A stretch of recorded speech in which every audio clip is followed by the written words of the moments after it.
Welcome to Haunted Homebodies, where Halloween isn't just a day, it's a lifestyle. I'm Ashley. And I'm Sarah, and we're your guides through the delightfully dark corners of comfort horror. Grab your baseball bats and your bottles. It's time to come out to play, yay! So I had actually seen that singular scene in this movie Chris had before too. this. Chris had too. He was like, is it that movie? Evan made me watch that specific scene like years ago, and I Like out of cannot context? remember why. Completely out of context. I mean, would be like kind of like a haha, like out of context. It's funny in a bizarre way, but very Yes. funny in the context of the movie. It's so excellent. That is what I wanted to come into this episode with, is celebrating the best part of this movie, which is David Patrick Kelly, in my opinion. Do absolutely love him.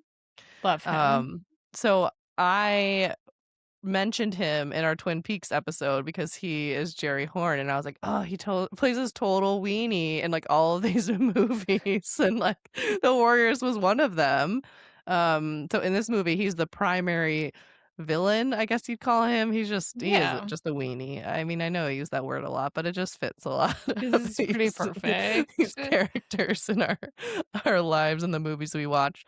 So his name is Luther. He kills Cyrus at the beginning of the movie, and then he frames the Warriors, and that's like literally the entire plot. That is was it. then them trying to get back to their home turf of Coney Island. But like, what an amazing unhinged performance, you know? Truly unhinged, and I feel like has like similar like sneaky vibes of Jerry Horn, but I have to say, you have not watched Twin Peaks: The Return, and I am going to spoil it a little bit for you because I don't think that I recommend it for you anyway. He is one of my absolute favorite parts of The Return. Interesting. I remember when we were talking about Twin Peaks and I brought up the Horn brothers as having a redemption arc, and you were like, did they really? And I was like, maybe I'm confusing myself, because in The Return, they're like totally different people, and Jerry is this like old hippie who's just like wandering in the woods on drugs the entire time. Like just like absolutely like belongs in like Vermont or something. I mean, I know they've got their own Pacific Northwest hippies, Evan. But like I'm getting New England hippie vibes from him, and he's like delightful. Like he's no longer evil or anything. It's amazing. So sorry everyone, I just spoiled that if you haven't watched Twin Peaks: The Return in the 8 years it's been out so far. But I don't even know if I'd call that a spoiler. Yeah, it's true. Okay, it's established right from the beginning, and I feel like the Vermont style of hippie is a very specific kind. It is. I feel like there's a lot of tie-dye involved. Yes, exactly. Yeah. So anyway, I love him, and I feel like it was nice to see him in a different role there, but then really came back to the roots here in the Warriors. Yes. He has like a type, like a typecast, I think, in terms of the characters and just like kind of the way that he portrays them. And I also learned that this was his debut. This movie. You know, that is very impressive. Right? Like this is kind of quite the making a splash, okay? I also learned that the come out to play yay line was improvised, which is incredible. I guess like a local neighborhood bully in his childhood youth used to like taunt him by saying that, so he just started doing it. Like the little bottle fingers are so that whole scene is like so silly, and I just love it. Whole scene, whole movie, Ashley. Well, true that, but it really does like cap it off. Like we're ending it on a high note there. I also wanted to tell you that on IMDb, I saw him described as, quote, compact and feisty, and I was like, that's it. Truer words have never been spoken. That's it. All right, so let me go ahead and intro. Even as an old hippie, Compact and Yes, feisty for feisty, sure. always, always, love Yes. it. Alright, so today we were talking about The Warriors, which was released on February 9th, 1979. It is rated 7.5 out of 10 on IMDb, and on Rotten Tomatoes, we have 88% for both audience and critics. This movie is so highly rated, it's kind of hysterical. That People is have, like, issues interesting with to it. me. I It's very know. interesting. I Okay. know, it's kind of funny. It's definitely considered a cult classic, even though I think it had a fairly big budget for the time and was like in theaters. Um, Apparently it was controversial because, and I have no idea like how much of this is like actual fact and or more just lore, advertising, who knows, but because it was about gangs, there were incidents of gangs members going to see the movie and then violence related to that at the theaters and or just young men like attacking each other and getting in fights at the theaters Oh. and like maybe people possibly dying and so then them being like this movie is a problem. It sounds very much like Scream, like you blame the movie. Like you Mhm, can't make mhm. blame movies for making psychos. Movies just make psychos more creative, Yeah. that kind of vibe. But Okay. do your Okay. own research if you're curious about this. Um, my internet perusals also taught me that this movie is classified by many as a dystopian fantasy, which kind of made me view it in a different light because I kind of just saw it as like Okay. campy 80s kind of aesthetic action film. But then once you view it through like a post apocalyptic lens, I like couldn't unsee it. And I was like, totally, this is like so otherworldly kind of. That gives me a whole new appreciation because I basically was like, what are they talking about gangs? These are just a bunch of theater kids Yes. who They're are just, adorable. yeah, like it, like the outfits, Oh the my gosh. coordination, the Incredible. A montages, lot of like, choreographed fighting that was beautifully done, a lot of makeup, a lot of overalls. They were the overalls with the skates, like, it was a yeah, vibe. It was a vibe. yeah. I It's mean, the baseball players with the face paint. Oh, I loved those. I So loved yeah, the that one. Furies, the The Furies. Furies, yes. Oh, so Um, good. okay, all right. Dystopian fantasy. All right. Dystopian fantasy, I could find a right? new appreciation for it through that Yes, lens. yes, when you're trying to Okay. see it as, like, this is a representation of, like, gang violence in New York in the '80s, it's kinda like, I don't know.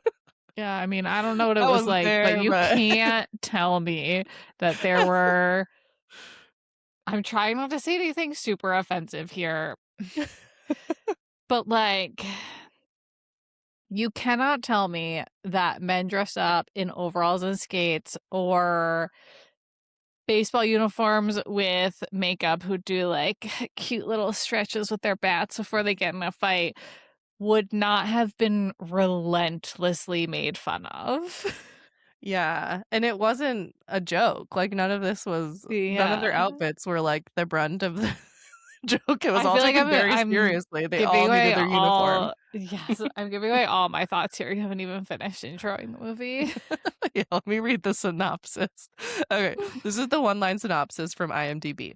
Members of a street gang known as the Warriors must fight their way home from the Bronx to their home turf on Coney Island when they are falsely accused of assassinating a respected gang leader. The Warriors is only streaming on AMC Plus if you're a subscriber there. I watched this one on DVD and apparently it was like with the whatever, like extreme director's cut. Oh, I don't wow. know if your version had the comic book transitions. No. Okay, so that's a It new was just director's cut. I did the like the radio radio. transitions, I yeah. was a fan of that. I'm a Um, sucker for all of that kind of like vibey storytelling.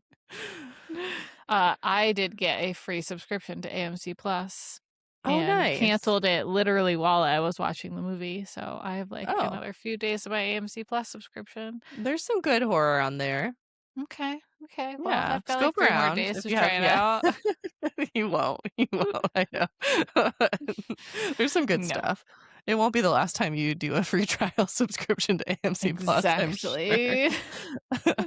Okay, so this episode was included in our Haunted Tunnels theme, mostly just because, like, I can. I can do it whatever I want, and, you don't have a problem with it, so that's all that matters to I me. mean, one of the warriors literally dies in a tunnel, so He maybe he probably is came a back to ghost. haunt it. Yeah. I know, I know. I was gonna say there's the New York City subway tunnels, there's gotta be ghosts down there, or at least like I Ninja think Turtles. there are old haunted stops. I think this is Okay, like a there's thing you gotta can, be. yeah. There's gotta Yeah. be, but that had nothing to do with this movie.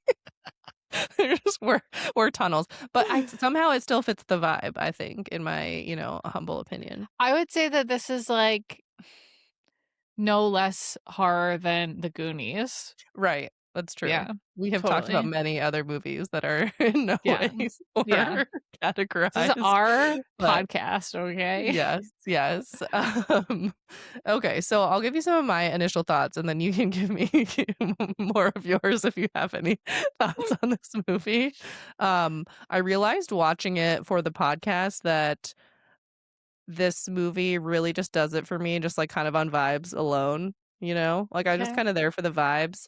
It also made me realize that the time period in which I watched this movie for the first time was a time period when I was just, like, watching movies kind of, like, in the background while doing other things, Hmm. and I feel like it is an excellent movie for that because it's not plot-centric, like, you do not need to be paying attention at all. No, I you do will not. say I will say that, the whole intro sequence, like, really gets me hyped. I don't know, it's, like, very silly, but I just like the way it's done. There's, like, a little, red title card, and then there's just, like, this fun intro to all the other characters, and it's just, like, kinda corny, but, like, the synth music is bopping, and, like, we're all going somewhere. Where are we going? I love the aesthetic, right? It's just nostalgic, NYC, like, it's all like, almost all shot actually in the city. I think it's just, like, a silly, fun little romp, but you tell me your thoughts. I this movie did not do it for me. However, to also be totally opposite of you, rather than viewing it as a fun little romp, I do feel like I could watch this movie 10 more times and dissect it and read a whole bunch of articles about how people felt about it and their interpretations of it and what in the world is going on. Yeah, I did spend a good bit of time on Reddit and just people kind of like people are very split. I would say in general more people are positive about this movie. But then there are other people who just watch it like you and are just like, can someone explain to me why people like this? Because like I don't It get it. was like literally montages, which it is an 80s movie, but there was a Yeah. lot of montages for one movie, Yeah. and fight scenes, and then just a little bit of treating women poorly. Those kinda Oh, there was all we did. I introed the movie to you just being like, it's just Yeah. misogyny all over the You place, and prepared yeah. me for that, Yeah, yes. yeah, yeah, yeah. This is But, I have one of the worst ones gets arrested for it, so yes, it's kind cool. of like, okay, I wanna put a pin in that because I have thoughts on it for Okay, later. great. I'm gonna say a few more positive things about the movie before before you get to say anything else. I enjoyed the campiness, the choreography we already mentioned, the costumes. I think I don't know. It was just so silly. I also learned that the Furies that we were talking about, according to Screen Rant, director Walter Hill based their look on his love of the band Kiss, which I could Well, totally see from that. that And I just want to say, tracks. good for you, Walter Hill. You do you, and we can tell you Yes. you had some fun with it. Um, Aside from that, I totally agree that this isn't a movie that you're watching to be like, let's go along for this great story. I, for one, am a sucker for a quest, so this is like a very clear like A to B story. They are Mhm. at A, something bad happens and they have to get to B. There's also like underdog vibes, right? They're a very small, I don't remember what they called them, like there's so much like 80s slang. It's very very silly. Yeah. Um, but you know, it's got a few like I like that driving force, right? We have a very clear goal and like the odds are against us and I don't know. I like that whole vibe. But you can tell that like the entire time they still cannot just like put aside their masculine urges, right? It's like every single girl they're trying to chase, like they're all caught up in like their image and you know, not being whatever offensive word they said about Well, not being tough. it's just very important for them to establish that they're heterosexual when they are prancing around in their cute little costumes, Ashley. That's also very true. And really only one of them seemed concerned with that, and that was Ajax. And he is the one who got arrested Yes. for being very He aggressive was with that he was woman. our most problematic male. He was very problematic. But that brings me back to the point you were making where can't tell with this movie, and I would have to research it more than I did to know, like, are we trying to make some sort of social commentary?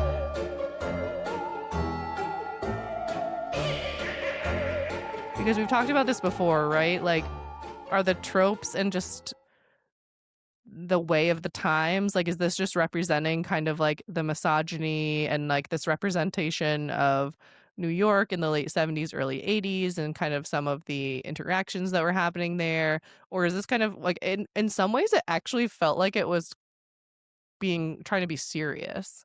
Like I'm thinking of the one conversation. Well, there are a few conversations primarily between the male lead, Swan, that was his name, and Mercy. They have some conversations where I'm like, you guys are like talking in a very unserious way about like some kind of serious stuff.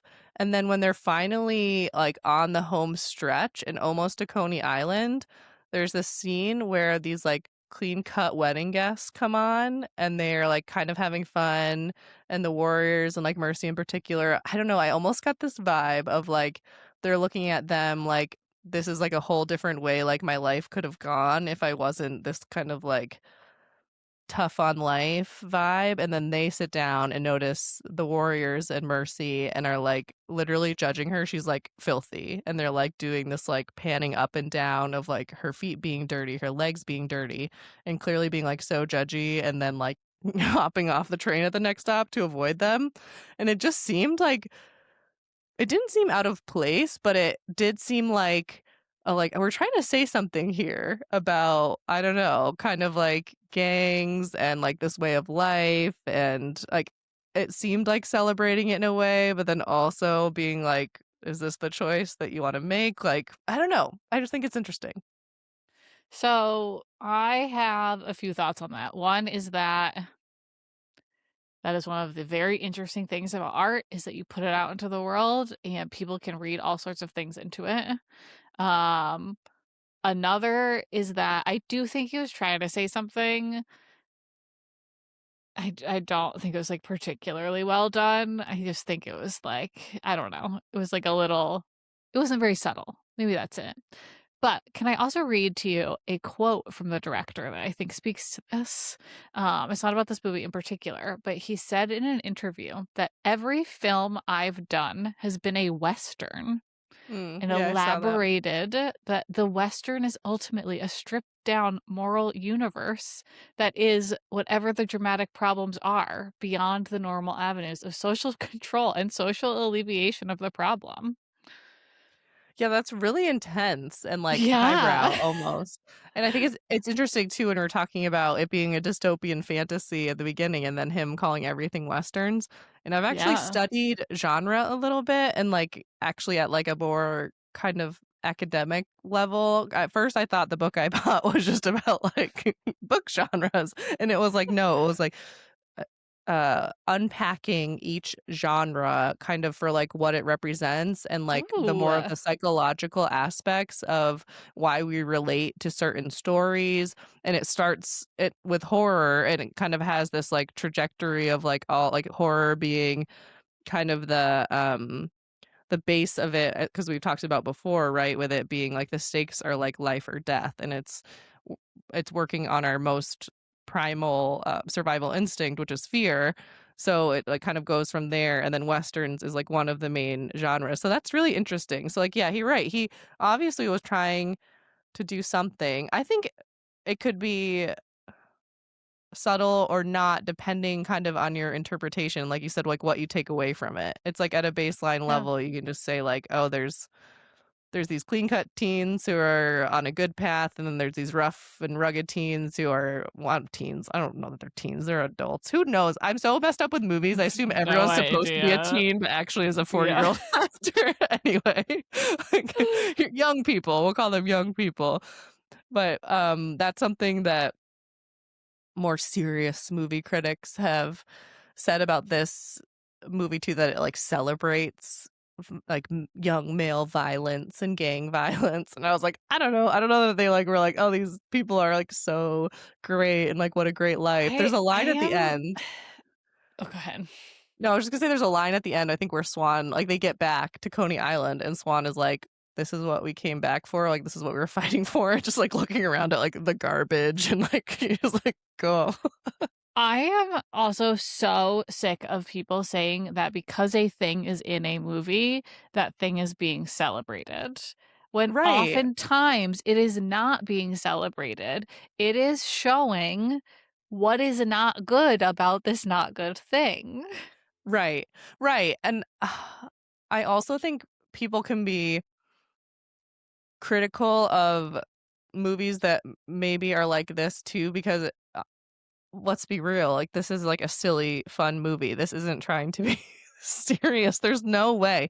Even with the commentary and, like, Yeah. those little pockets, this isn't a movie that's trying to have, like, a firm, bleak look on gang violence. It's like, because No. it's not doing that, then it's either not saying anything or it's celebrating it because it's fun. It's like you can still have fun storytelling without it being a celebration. It's just a aesthetic Yeah. and, like, style of Yes. filmmaking. Yes. I Agreed. don't know. I agree. I mean, this movie had it's one where you have it on in the background and I'm like, 80 synth music, fun costumes, silly dance bites. And then you sit down and you watch it and there's just like, could we quit it with like the 70s, 80s slang? Can you dig it? And we're gonna waste him and you packed. And I'm just like, can we just stop? Like, I get it. They're using So lingo. you're saying that my mistake is that I actually sat down and watched it. Yeah, that was your mistake. You should have been, like, baking cookies or, Yeah. yeah, doing another activity, and then you would've been like, "This movie's a vibe. Yeah. Movie's a Yes. vibe." My Um, mistake. Yes. yes, and we've talked about movies from this era before, just having, like, uncomfy language and, like, wondering if it's worth it and, that kind of vibe, and just, yeah, like you said, the general treatment and discussion of women it was just, like, uncomfortable to watch, but then same thing, it's like you're wondering kind of, are we just showing this or are we trying to I don't know. I don't know. I don't think it was necessarily saying anything good, aside from the Yeah. one woman who did handcuff Which Ajax and then got arrested, which loved was that. satisfying. Yeah, It that was was satisfying. satisfying. On the other hand, like, I don't feel like we were then supposed to be like, "Ah, he got what was coming to him." I feel like that was like, "Oh, another one bites the dust. That's too bad." Yeah, yeah, I know. I know. It was certainly, he was a character that I thought was going to have, like usually that type of character has an arc where someone, like, kind of sets him straight and then he becomes, like, a little bit nicer, and he just, like, kind of Yeah. was an asshole the entire 'Cause time, he and was then creepy to what's her name? he was creepy the whole Yeah. time, and just, like, Yeah. he was the macho one who, like, wanted to be the leader too because he was tougher than Swan, but, like, just, Yes. he was too much he was, like, the hothead, that kind of, like, classic guy. Which we haven't talked about that actor yet, but you must I know. recognize him. Oh, yeah, and only from his role in Sex and the City. I mean, he's in, like, a Yeah. bunch of other stuff too, but that's kind of, like, what I think of always, and Yes. the problem with having associations with Sex and the City is, like, many of them you've seen, like, nude and or, like, really weird commentary about, like, other things where it's just like, I don't wanna I don't know.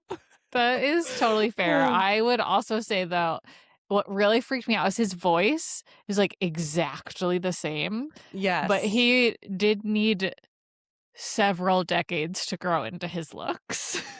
Yeah. Yes, I know he Yeah. did. He was Yeah. definitely Uh, awkward. he also played Dexter's father on Dexter, who just Oh, shows up in like ghost form or memory form or whatever it is all the I time. never watched that show. I tried, and I started at the first season, and it was I Mhm. don't know when it started, but it was like we'll just say 2010s. It was whatever that time is with like a lot of like quick cuts and I don't know, just like the whole style. Uh-huh. I was like, this is like overstimulating and annoying me. I can't do That's it. fair. I loved But it until it got really, really, really bad. So you really didn't miss out. every show. I do want to Yeah. watch the newer, it was like some sort of reboot type season that they filmed in Western Mass. So I I actually did saw watch them that one filming that. because they filmed it. Yeah, they filmed it at Yeah. like the diner, like places we Yes. know. Yes, places Yeah. we've been to. I saw them Yeah. filming in Shelburne Falls. I was, like, actually out at lunch, and, like, they were filming across the So way, cool. and they had it was the summer, but they had transformed it into, like, a Christmas village Yeah. because it was Mhm. winter during the season. Yeah, it was really cool. That season was not terrible. It was not as bad as the end of the series. I mean, I got And now nothing. there's a whole new reboot of Dexter Of also. course, of Yes. course. Can't Yes. let it go, can't let anything go. Can't come up with Well, new ideas. in conclusion, Sarah, can you dig it? I'm just kidding, I have one more thought. Overall, as I said, this movie fits a mood/vibe for me, and that vibe is very specific, and there's more than one movie that fits the vibe, so it's kind of in a rotation for me. It's Fair. the post-apocalyptic 70s, 80s survival quest kind of tale. So there's like Escape from New York. Have you seen that one? Nope. Okay, excellent. Assault on Precinct 13. Nope. Okay. So I can't say that I've really ever seen anything in this genre. yeah, I mean, who knows how we even classify this, but I don't know. Will I watch it again? Oh yes. Will you? Probably never unless I make you. I mean, I'll do it with like a dozen browser tabs up while I read all about everyone's theories about it. That's how I would rewatch it. Maybe you should watch it once more as a dystopian fantasy Yeah. while Yeah, it researching it. does make me rethink a lot of it. Yes. Yeah. It just okay, here's my major gripe. Just I think it probably has a lot to say. It is a quest movie, but there's nothing new that happens in their quest. It is travel time, fight with a different group of people, but it's still the same fight scene. Travel time, fight. There's no like I don't know. I just Yeah. feel like a quest needs like some offshoots, just some plot. I'm just asking for a tiny bit of plot. That's all. Well, then it's not as good on the background because you have to pay attention. And it was only a 90-minute movie. So if you're gonna make a movie that flat, like that's great. That's awesome. 90 Yeah. minutes. Yeah. That is another criticism that I read on the internet was just so many people being like, it's boring. And I was like, you don't understand watching movies for the vibe, which I guess I can say maybe for you too, or it's just not your vibe. Maybe That's I should have also been completely appropriate. multitasking. Yeah. But if you're just there for the vibes, it's like I don't know, I just like something about that. The radio, the cheesy little radio announcer narrator. Yeah. I like the leader of the riffs with his like aviator glasses and like kind of the cuts with him. Like I don't know. I ate I all that stuff respect up. it. I respect that. I totally It's the do. vibe. I Yeah. appreciate you. Yeah. Well, that's it for Haunted Tunnels and our discussion about the Warriors. And next week we are moving on to our second to last theme of the season. Sad face. We're going to be talking about the Burbs. I can't remember if we were talking about TV show or movie first, but we're going to talk about both. And it's going to be probably fun. You still haven't watched the Burbs movie yet, so I have I'm not. excited for that. And maybe at one point, I'm ready for you to be like excited about a movie again because it's been a while, and I'm not sure that we're gonna get there before season's end. I don't think. We'll see. I don't know. I think our last theme has some contenders for me. Oh gosh, we'll flip flop, and I'll be like, Sarah, come on, this is what you like. Probably. It's good to have variety in the show. It's good. Yeah, that's true. It's true. All right, well, we'll see you there. Bye. Bye. Thanks for listening to another episode of Haunted Homebodies. Make sure you like and subscribe wherever you listen to podcasts. And remember, when in doubt, just stay home.